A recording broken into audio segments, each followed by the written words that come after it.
Ça a été un peu cocasse. On a eu un distributeur qui est venu nous rencontrer, un Arménien mécanicien. Puis ma femme avait un garage de mécanique, fait que pour moi j'avais une grande ambition d'exporter en dehors du Canada. Et le monsieur m'a demandé des croissants. Alors j'avais pleine confiance, je lui ai donné. Le lendemain matin, il est revenu avec j'en veux d'autres. Il était parti avec 500 caisses. Et par la suite, on s'est dit il faut qu'on commence à bâtir quelque chose. Puis c'est sur le marché de New York.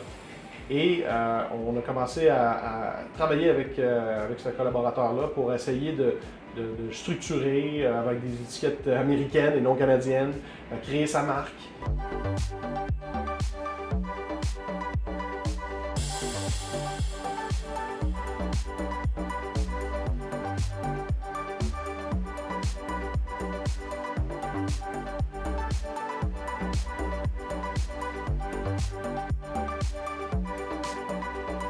On est allé sur place pour essayer de faire des engagements avec des distributeurs.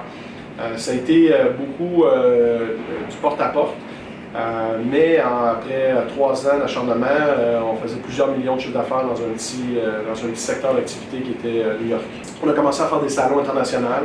On a appris nos erreurs, on a commencé à travailler avec des clients directs, des gros clients américains. On avait fait notre devoir de commencer tranquillement.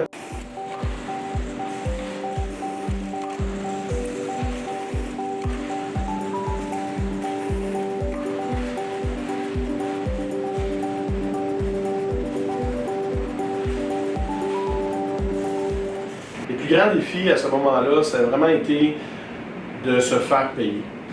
Parce qu'on était sur une phase d'indépendants, alors des travailleurs autonomes qui ont des camions, des 20 pieds, des 24 pieds, mais qui ont un potentiel immense. Chaque camion peut conduire entre 10 et 15 000 par semaine. Alors, il y avait un énorme potentiel. Par contre, il y avait un énorme défi qui était la collection.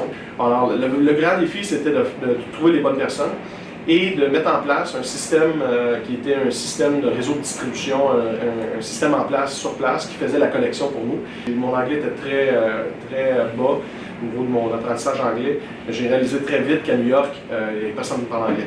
Alors, c'était très facile pour moi d'apprendre l'anglais parce que eux aussi baragouinaient l'anglais. C'était des gens qui viennent de différentes nationalités.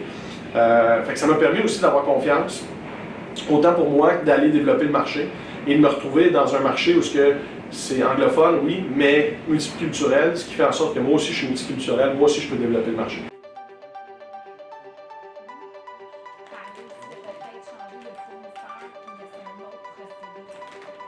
C'est pas une fusion, comme ici, c'est comme une... À partir de là, on a fait des salons, on a décroché plusieurs contrats, on a décroché aussi plusieurs grands distributeurs en marque privée.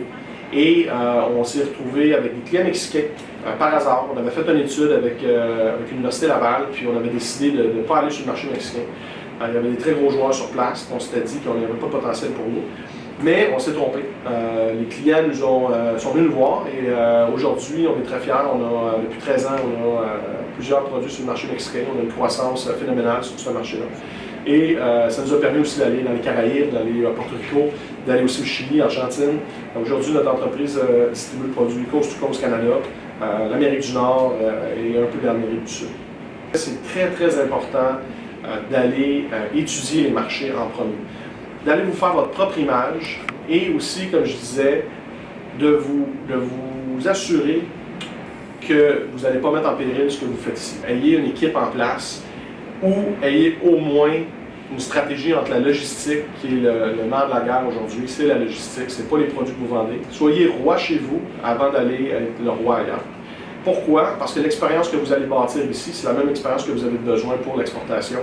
Et aussi, ce que vous allez construire ici, ça va vous prendre le même temps que de construire à l'exportation. La réalité, c'est que ça n'arrive pas tous les jours, le grand rêve américain. Moi, en 22 ans de carrière au niveau des ventes, c'est arrivé une fois. Et c'est cette année. Alors, je vous dirais que ne rêvez pas en couleur. Le marché de l'exportation, il faut que vous ayez une équipe, des finances, puis de ne pas aller dans tous les pays du monde. C'est très beau à dire, je vends dans 40 pays, mais si vous vendez une palette dans 40 pays, vous êtes mieux vous concentrer dans votre propre pays.